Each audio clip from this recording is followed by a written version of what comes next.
Advertencia inicial en pantalla. Este video trata hechos reales que pueden resultar perturbadores. Se recomienda discreción en lo profundo del corazón rural de Estados Unidos, donde los campos de maíz se extienden hasta el horizonte y el silencio de la noche es casi absoluto. Se encuentra una historia que desafía la comprensión. Una historia de soledad, obsesión y la fina línea que separa la realidad de la locura. Esta es la historia de Ed Gein, nacido en 1906 en el pequeño condado de La Crosse, Wisconsin. La vida de Edward Theodore Gein parecía destinada a la normalidad. Sin embargo, su infancia estuvo marcada por sombras que lo acompañarían para siempre. Su padre, un hombre alcohólico y distante, era una figura casi ausente en su vida. La verdadera autoridad en el hogar era su madre, Augusta. Augusta era una mujer devota, con una fe religiosa tan intensa como su desprecio por el mundo exterior. Para ella, la sociedad era un lugar de pecado y depravación. Bajo su control dominante, Ed y su hermano Henry crecieron aislados en una granja remota, lejos de cualquier influencia que no fuera la de su madre. Les enseñó que el mundo más allá de sus tierras era un peligro, que las relaciones humanas, especialmente con las mujeres, eran una fuente de corrupción. Ed, un niño tímido y de pocas palabras, absorbió cada una de estas lecciones. Su madre se convirtió en el centro de su universo, la única voz que escuchaba, la única persona cuya aprobación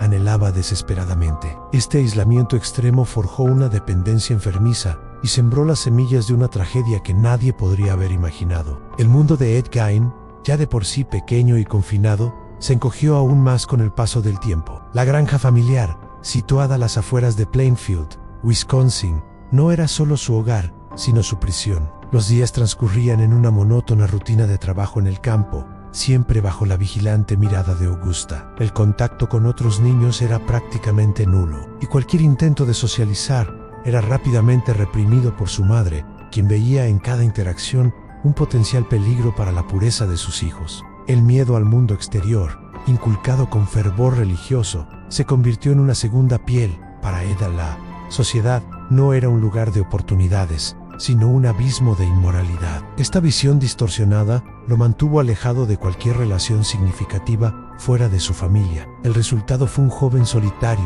socialmente torpe e incapaz de conectar con los demás. Su único refugio era la compañía de su madre, una figura que lo controlaba, pero que también representaba toda su realidad. La muerte de su padre, y más tarde, la de su hermano en circunstancias misteriosas, solo sirvieron para estrechar aún más el lazo que lo unía a ella. Juntos, en su granja aislada, vivían apartados de todo, en un mundo construido sobre el miedo y la devoción. El año 1945 marcó un punto de inflexión devastador en la vida de Ed Gein: la muerte de su madre. Augusta lo dejó a la deriva en un océano de soledad. La única persona que había conocido, amado y temido, la brújula moral de su existencia, había desaparecido.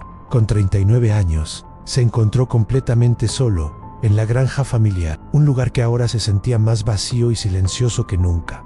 La pérdida no fue solo emocional, fue existencial. Sin la guía de su madre, el frágil mundo de Ed comenzó a desmoronarse. Su obsesión por ella, ya intensa en vida, se transformó en algo mucho más oscuro tras su muerte. Selló las habitaciones que ella usaba, conservándolas como un santuario intacto, un museo personal dedicado a su memoria. Él se retiró a vivir en una pequeña habitación junto a la cocina, dejando que el resto de la casa cayera en el abandono y el desorden.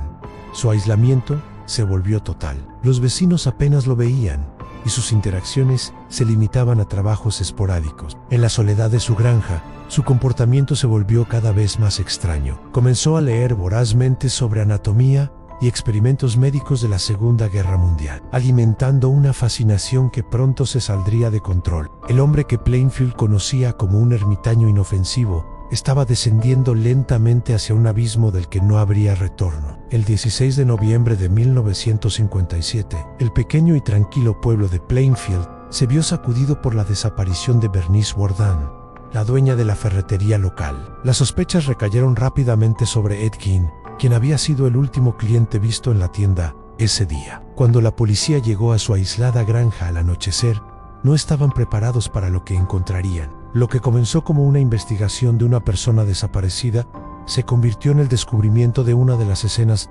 más inquietantes de la historia criminal estadounidense. Al entrar en la casa, los agentes se encontraron con un caos indescriptible, pero más allá del desorden, hallaron una colección de objetos perturbadores que revelaban la profunda fractura en la mente de Gein.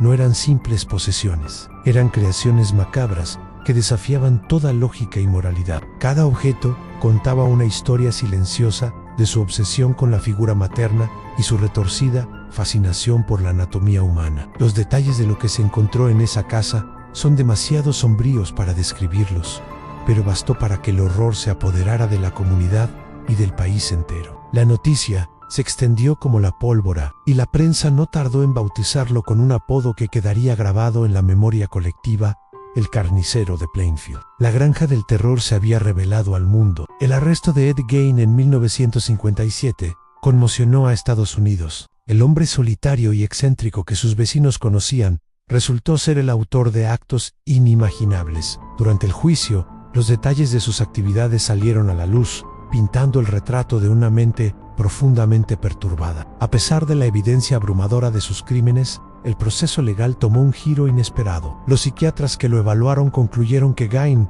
no estaba en condiciones de ser juzgado. Fue declarado mentalmente incompetente, incapaz de comprender la naturaleza de sus actos o de participar en su propia defensa. En lugar de una celda de prisión, su destino fue un hospital psiquiátrico de máxima seguridad. Fue internado y allí pasaría el resto de sus días. Durante décadas, vivió alejado del mundo, un enigma para los médicos y un objeto de fascinación morbosa para el público. Aunque legalmente fue declarado culpable en un segundo juicio años más tarde, su sentencia se cumplió entre las paredes de una institución mental. Su caso planteó preguntas complejas sobre la criminalidad, la enfermedad mental y la responsabilidad, preguntas que aún hoy resuenan en los pasillos de la justicia. Para el sistema, Ed Gein no era solo un criminal, sino un hombre cuya mente se había roto de una manera irreparable. Ed Gein murió en 1984 a la edad de 77 años, en el Instituto de Salud Mental Mendota, el mismo lugar donde había pasado gran parte de su vida adulta. Su muerte fue tranquila,